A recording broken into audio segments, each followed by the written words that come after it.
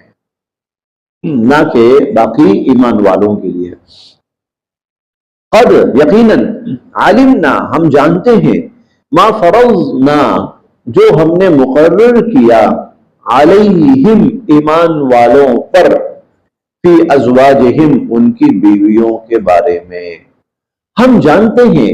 ایمان والوں پر ان کی بیویوں کے بارے میں جو ہم نے لازم کیا ہے حق مہر،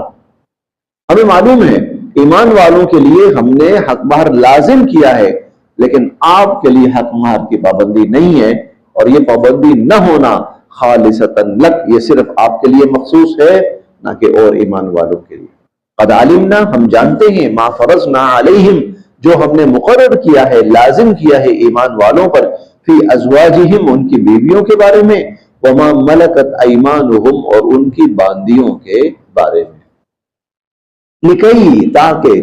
لا یکونا، نہ ہو، علیکا، آپ پر، حرج، تنگی، لکی لا یکونا علیکا حرج، تاکہ آپ پر کوئی تنگی نہ ہو، یعنی یہ جو کچھ رعایتیں آپ کو مل رہی ہیں آپ کی آسانی کے لیے، تاکہ آپ کے لیے ہر معاملے کے اندر آسانی رہے۔ وکانا، اور ہیں، اللہ غفوراً، بخشنے والے، رحیما، رحم فرمانے والے۔ ترجی، آپ دور کر سکتے ہیں، من تشاء، جسے چاہیں، منہن، ان بیویوں میں سے، الگ کر سکتے ہیں، علیحدہ کر سکتے ہیں ان بیویوں میں سے جس کو چاہیں۔ اس کا مطلب یہ ہے جب کسی شخص کی ایک سے زائد بیویاں ہوں تو اس کے لیے ان کے درمیان برابری ضروری ہے، اس کے لیے ان کے درمیان برابری ضروری ہے، لیکن اللہ تعالیٰ نے حضور صلی اللہ علیہ وسلم کو اس برابری والی جو شرط تھی اس سے مستثنا رکھا۔ اگر آپ کسی بیوی کو اپنے پاس نہیں بلاتے، الگ کر دیتے ہیں کہ بھائی میرے پاس تمہارے لیے ٹائم نہیں ہے، ٹھیک ہے، آپ کر سکتے ہیں۔ ترجی، آپ دور کر سکتے ہیں، الگ کر سکتے ہیں، من تشاء، جسے آپ چاہیں، منہن، ان میں سے، وتؤوی، اور آپ قریب کر سکتے ہیں، الیکا، اپنے، من تشاء، جسے چاہیں، وتؤوی الیک من تشاء، اور جسے چاہیں آپ اپنے قریب کر سکتے ہیں، لیکن اس کے باوجود حضور علیہ الصلوۃ والسلام نے ہمیشہ وہ برابری کا معاملہ کیا، ہمیشہ مساوات کا اہتمام کیا، حالانکہ آپ کے لیے یہ رعایت موجود تھی، اگر آپ مساوات نہیں کرتے، کسی کو کم وقت دیتے ہیں، کسی کو زیادہ دیتے ہیں، کسی کو بالکل نہیں دیتے، تو آپ پر کوئی گناہ نہیں، آپ مستثنا ہیں، لیکن اس کے باوجود آپ نے سب کے درمیان برابری رکھی۔ ومن، اور جس کو، ابتغیتا، آپ طلب کریں، ممن، اس میں سے، عزلتا، جس کو آپ نے دور کر دیا تھا، اور اگر آپ جس بیوی کو دور کر چکے ہیں اس کو نہیں بلاتے، پھر اگر آپ اس کو طلب کرنا چاہیں، بلانا چاہیں، فلا جناح، تو کوئی گناہ نہیں ہے، علیک، آپ پر اس میں بھی کوئی گناہ نہیں ہے۔ ذالک، یہ اس لیے، ادنا، کم از کم، ان تقروا، کہ ٹھنڈی رہیں، اعینہن، ان عورتوں کی، آپ کی جو بیویاں ہیں یا ازواج مطہرات ہیں، ان کی آنکھیں ٹھنڈی رہیں۔ ذالک ادنا ان تقر اعینہن، تاکہ ان کی آنکھیں ٹھنڈی رہیں، ولا یحزن، اور وہ غمگین نہ ہوں، ویرضین، اور وہ خوش رہیں، راضی رہیں، بما آتیتہن، جو آپ ان کو دیں، کلہن، سب کے سب۔ مطلب یہ ہے اس جملے کا، دیکھیں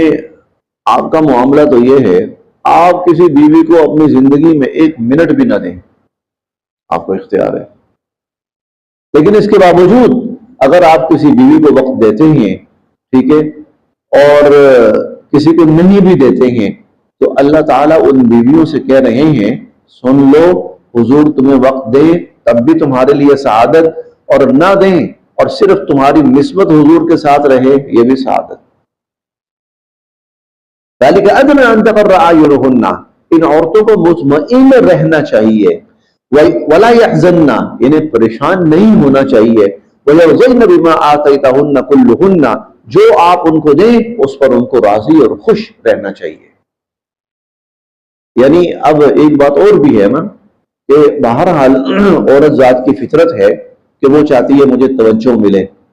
تو اس آیت میں ازواج مطہرات کو ایک پیغام دیا گیا کہ حضور صلی اللہ علیہ وسلم سے تم نے کوئی اس طرح کی ڈیمانڈیں نہیں کرنی کہ فلاں کو وقت دیا تو مجھے کیوں نہیں دیا، جو تمہیں مل جائے اس پر راضی اور خوش رہو۔ واللہ، اور اللہ، یعلم، جانتے ہیں، ما فی قلوبکم، جو تمہارے دلوں میں ہے، جو تمہارے دلوں میں ہے اللہ تعالیٰ اس کو جانتے ہیں، وکانا، اور ہیں اللہ، اللہ علیمن، جاننے والے، حلیمہ، بڑے ہی متحمل مزاج۔ لا یحل، نہیں ہے حلال، نہیں ہے جائز، لکا، آپ کے لیے، لا یحل، نہیں ہے حلال اور جائز آپ کے لیے، النساء، اور عورتیں، من بعد، اس کے بعد، اس کے بعد آپ کے لیے، جب آپ کی تقریباً ازواج مطہرات کی مجموعی تعداد تو 11 ہو گئی تھی، لیکن آپ کے نکاح میں آخری وقت میں 9 ازواج حیات تھیں، اس کے بعد یہ اللہ رب العزت کی طرف سے اب یہ حکم آیا کہ لا یحل لک النساء من بعد، اس کے بعد اب مزید عورتوں سے نکاح کرنا آپ کے لیے حلال اور جائز نہیں۔ تو جو پہلی آیت تھی وہاں یہ کہ آپ کو جو عام لوگوں سے استثناء دیا تو وہ بھی ہم نے دیا، اور پھر ایک وقت آیا کہ ہم نے اس سلسلے کو ختم کر دیا تو اس کا فیصلہ بھی ہم کر رہے ہیں۔ لا یحل لک النساء من بعد، اس کے بعد آپ کے لیے اور عورتیں حلال نہیں ہیں، یعنی ان سے نکاح حلال نہیں ہے، ولا، اور نہ ہی، ان تبدل، آپ تبدیل کر سکتے ہیں، بہن، ان کو، من ازواج، اور بیویوں سے۔ ایک تو یہ ہے نا کہ تعداد اتنی رہے گی، جیسے ایک مرد کے لیے ہوتا ہے کہ تعداد 4 رہے لیکن وہ چینج کر سکتا ہے، حضور علیہ الصلوۃ والسلام کے لیے یہ دونوں وہ تھی پابندیاں تھیں۔ نمبر 1، آپ تعداد بھی یہی رہے گی اور ازواج بھی یہی رہیں گی، یہ نہیں ہو سکتا کہ تعداد یہی رہے اور آپ ایک کو طلاق دے کر اس کی جگہ اور لے جائیں کہ بھائی میری اگر 9 تھی مثال کے طور پر تو 9 کی 9 ہی ہیں، نہیں، آپ کے لیے بیویاں بھی یہی ہیں اور تعداد بھی یہی۔ ولا ان تبدل، اور نہ ہی آپ بدل سکتے ہیں، بہن، ان کو، من ازواج، اور بیویوں سے، ولو اعجبک، چاہے آپ کو کتنا ہی اچھا لگے، حسنہن، ان کا حسن، الا، سوائے اس کے، ما ملکت یمینک، جو آپ کی باندیاں ہیں، ہاں جو باندیاں ہیں وہ آپ رکھ سکتے ہیں، اس کے علاوہ ان پر پابندی نہیں ہے۔ وکانا، اور ہیں اللہ، اللہ، علی کل شیء، ہر چیز کی، رقیبہ، نگہبانی فرمانے والے، اور اللہ تعالی ہر چیز کی نگہبانی فرمانے والے۔ بس یہ آج ہم اتنا ہی پڑھیں گے۔